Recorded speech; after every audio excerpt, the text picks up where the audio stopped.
U.G. Krishnamurti talks about how reproduction is painful for this organism, how pleasure even is painful for this organism, because the organism wants to maintain homeostasis, and so any type of energy at all that this organism feels is a blip on the radar.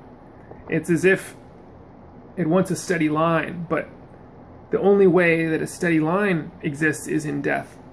This steady state is death itself. It's actually a static field. We live in a necessarily dynamic existence that's going up and down.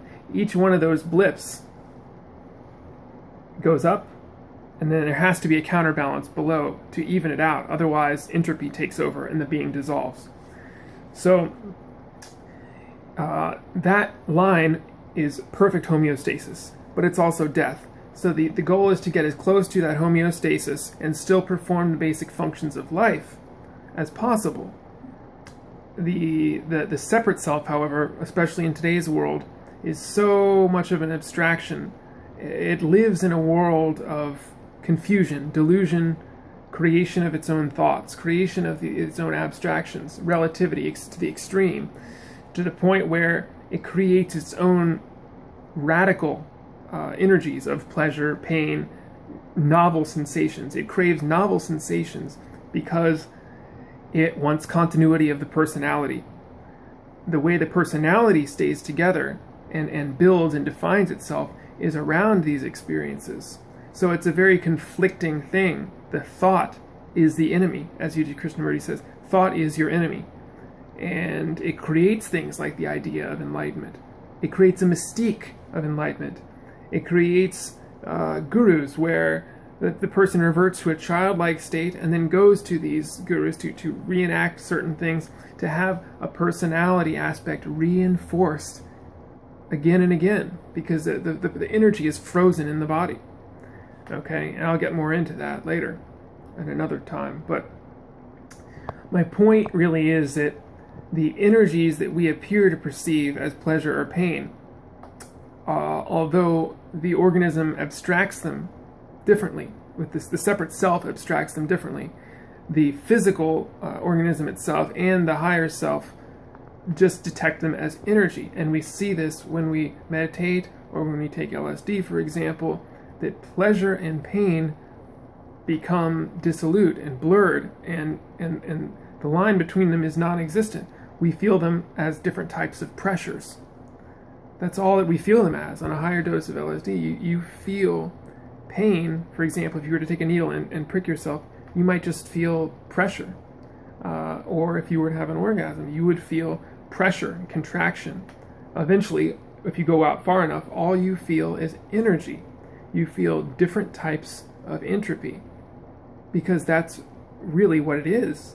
That is so much closer to the quote-unquote real reality, in a way, the actual scientific fact of reality, that everything is one of one substance and fluid.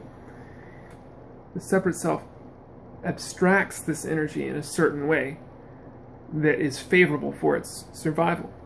Okay, so the human body and the separate self that dwells inside of it and appears to operate it is an illusion, but at the same time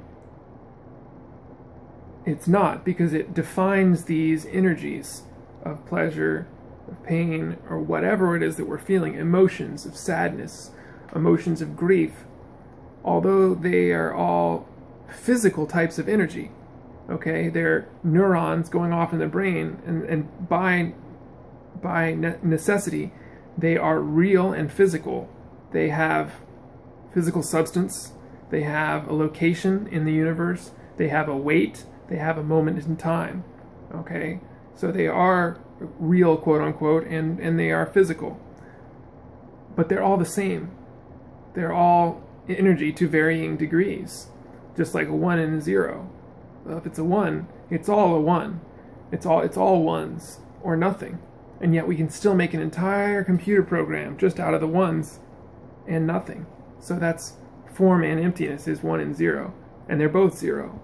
It sounds complicated, I know, but the more that you sort of understand it and gain an intuitive understanding of it, the easier it is. And the more the world changes around you, the definitions begin to blur, and you start to see everything for what it is really.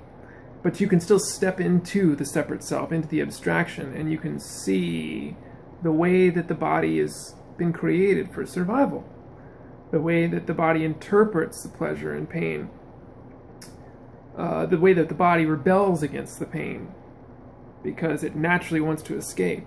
It naturally wants to survive. It doesn't want to stick around in an environment of pain that will be detrimental to it and cause it entropy.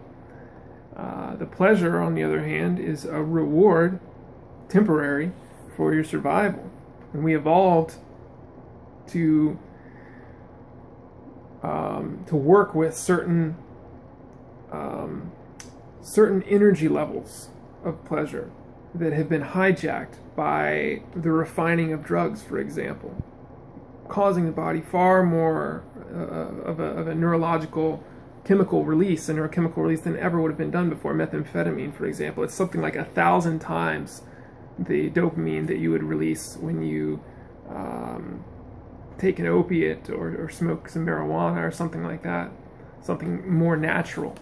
So that in and of itself, that type of pleasure also causes entropy. So in the same way, pleasure and pain both cause dissolution of the form if it's too extreme. When you have the pain, the body then, so you have the pain, and then you have a counterbalance so that it goes down again. So and then it evens itself out, up and down like a pendulum. Same thing with the pleasure. This is why the drug addiction occurs. You take the drug, you get the pleasure. The body finds it painful. The body doesn't want any of it. The body tries to eject it as quickly as possible and remove it from the body forever. Eventually, if you keep placing these substances in the body, after the body's rebelled against it, it will hijack you. It will actually effectively remove all the neurochemicals in your brain that supplement that give you that high in the first place, because there's too many. So now it just removes all of them, and now you have to use the drug over and over again. So it literally pulls the rug out from under you. It doesn't want any of it. If we were made to get high, the brain wouldn't stop producing those chemicals as soon as we inject them into our body. So the whole organism is so intelligent, it's so clever, far beyond anything. It knows exactly what it wants, and I don't believe it really wants all of the things that we put into it that we believe are healthy today.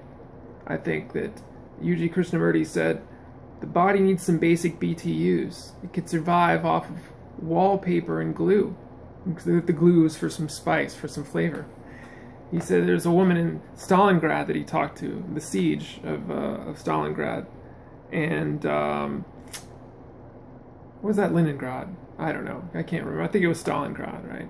So the woman says she ate nothing but wallpaper and glue, literally, and many people during this siege did for years. She said although she was very thin, she was very healthy, and none of them had any health problems if they survived until they came to America and began eating all the health food and the fattening food, the pleasure movement food. It's all about the pleasure movement now, this idea that pleasure is the whole goal of life. But pleasure is not wanted by the body. Pleasure was just supposed to be an incentive to help perform certain survival actions. But now that we live in these cities and things, it's really overblown, and it's become the sole purpose for people's existence because they have empty lives. They have no purposes. So it's so important to recognize this. Everything is of one essential substance, and the pleasure and pain are energy. They're just different varying types of energy that the body can feel.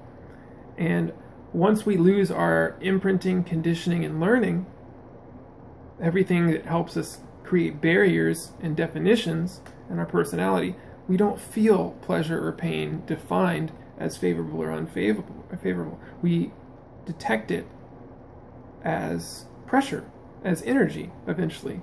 Nothing but energy. If you go high enough, all you see is energy, is the interaction of energy. The Kabbalah talks about this, that's when you get up to the top of the tree of life, and then you experience Ein Sof and Ein Sof Or, and those kind of things, which is just light, limitless light, and nothing at all.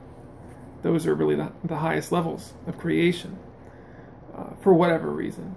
As I said, don't try and understand it, because you're understanding it with the intellectual mind. And the intellect is the enemy in a lot of ways today, because you simply think yourself around in circles and then nothing gets accomplished. So, especially if you're thinking on the intellectual level, but there are other levels. You know, you could define it like physical, mental, intellectual, essential, or spiritual. Trying to intellectualize something that's on the essential level is futile, is useless. So you end up driving yourself mad. I think that's about all. My main point really was just that when we detect pleasure, pain, we become attached or repulsed by these things. And Buddhism talks about understanding the impermanence and the temporality, the nature of this, which is stuck in time. So it's therefore impermanent. It doesn't last forever. And yet we become so obsessed in addiction with finding a permanent solution that will give us pleasure forever, and there is no such thing. There is no such thing. So what does that mean? Does that mean we're going to be miserable for our entire lives because we can't find permanent pleasure? Or does that mean we're going to try to see the truth about pleasure, pain, and energy in general, that everything is of one substance, and the human organism is a receiver-transmitter. The body-brain complex is a receiver-transmitter that works with pain and pleasure, and happiness and sadness and all of those things, but we don't have to let that interfere with our natural state, with the contentment that's there, regardless of anything, really, because there is that pre-creative state that's sort of always there. It's the I am, right there, the primal force that's there. It has no center, and you have no center. But that doesn't mean you don't have an inner core. That's the paradox. You build an inner core through experiences, learning, conditioning, imprinting, genetics. But there is no center. At the center of everything, there's only emptiness and form. Thank you. See you guys later.